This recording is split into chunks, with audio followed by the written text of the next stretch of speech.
Class 6, Chapter 3, Fiber to Fabric. Let's move on to the other page. So in the last 100 years or so, fibers are also made from chemical substances which are not obtained from plants or animal sources. These are called synthetic fibers. तो जो hundreds of years तक देखा गया था कि जो fibers है वो chemical substances से मिल के बने हुए होते हैं, तो ऐसा obtain के उनको हम लोग सिर्फ plants और animals से नहीं obtain कर सकते, synthetic form के अंदर भी हम उसको बना सकते हैं. So that type of particular fiber is known as the synthetic fibers. And some examples of synthetic fiber are polyester, nylon and acrylic.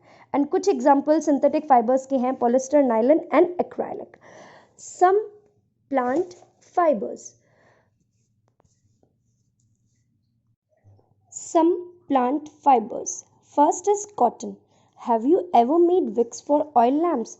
What do you use for making this wicks? This cotton wool is also used for filling mattresses, quilts or pillows. Normally अगर आप लोगों ने देखा होगा तो oil lamp के अंदर जो विक्स मतलब जो थ्रेड यूज़ किया जाता है जिससे वो पर्टिकुलर ऑयल लैम्प जो है, वो लैम्प जो हमारा दिया है वो जलता है, वो किस तरीके से होता है, वो दिया की जो बाती होती है उसी के बारे में बात कर रही हूँ मैं. So what do you use for making these wicks? आप क्या यूज़ करते हो नॉर्मली? उसके लिए आप कॉटन यूज़ करते हो, जो आपकी नॉर्मल कॉटन की आप क्या यूज़ करते हो, पर्टिकुलर बाती यूज़ करते हो. ठीक है.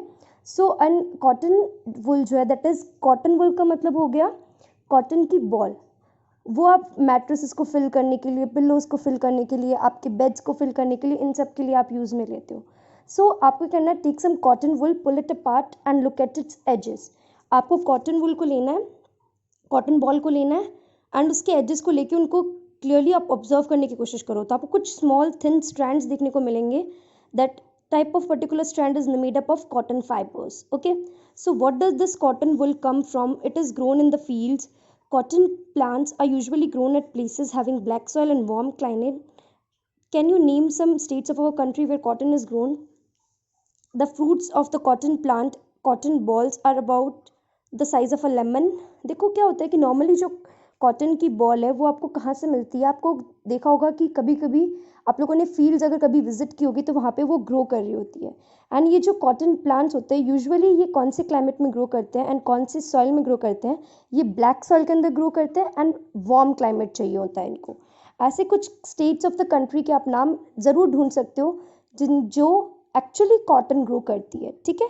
And the fruits of cotton plant, जो कॉटन प्लांट के, कॉटन बॉल के जो फ्रूट्स होते हैं वो बिल्कुल एकदम हमें लेमन के साइज़ के दिखते हैं.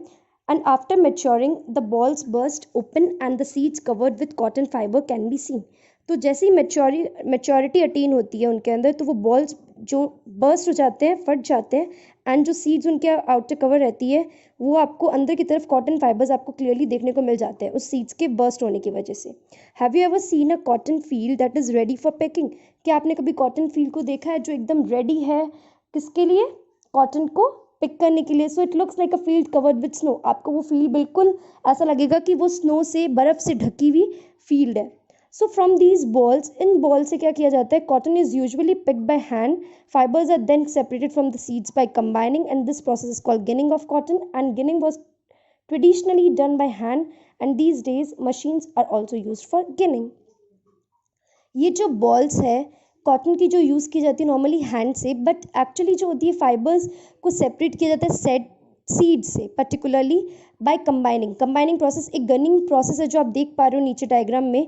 गिनिंग ऑफ कॉटन, पहले तो ये क्या किया जाता था? ट्रेडिशनली ये हाथों से किया जाता था, लेकिन आजकल मशीन्स डेवलप हो चुकी है जो गिनिंग के लिए यूज़ की जाती है. Next is our jute. Jute fiber is obtained from the stem of the jute plant and it is cultivated during the rainy season. Normally jute fiber obtain किया जाता है stem of the jute plant. जो आप देख पा रहे हो jute plant, इसकी stem से obtain किया जाता है. Normally इसको cultivate किया जाता है rainy season के time. In India jute is mainly grown in West Bengal, Bihar and Assam. यहाँ पे तो नेम बता दिए गए हैं कि इंडिया के अंदर कहाँ कहाँ पे पाया जाता है जूट. नॉर्मली कहाँ ग्रो किया जाता है? वेस्ट बंगाल, बिहार एंड आसाम के अंदर.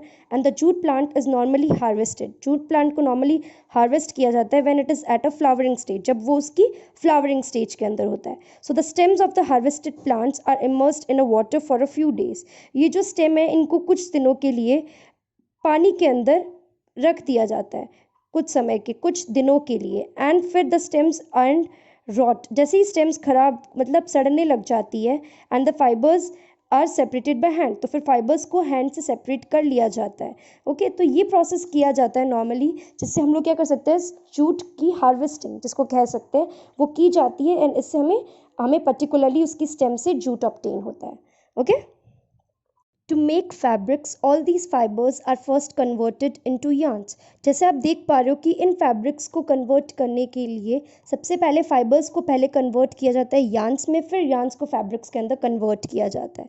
तो जैसे आप देख पा रहे हो, पीछे आपने पढ़ा है, तो कैसे यार्न्स से यार्न बना सकते हैं हम लोग, पर्टिकुलरली किससे, कॉटन से, जो आप डायग्राम में देख पा रहे हो। सो कॉटन यार्न कैसे बनता है, let's move on to this.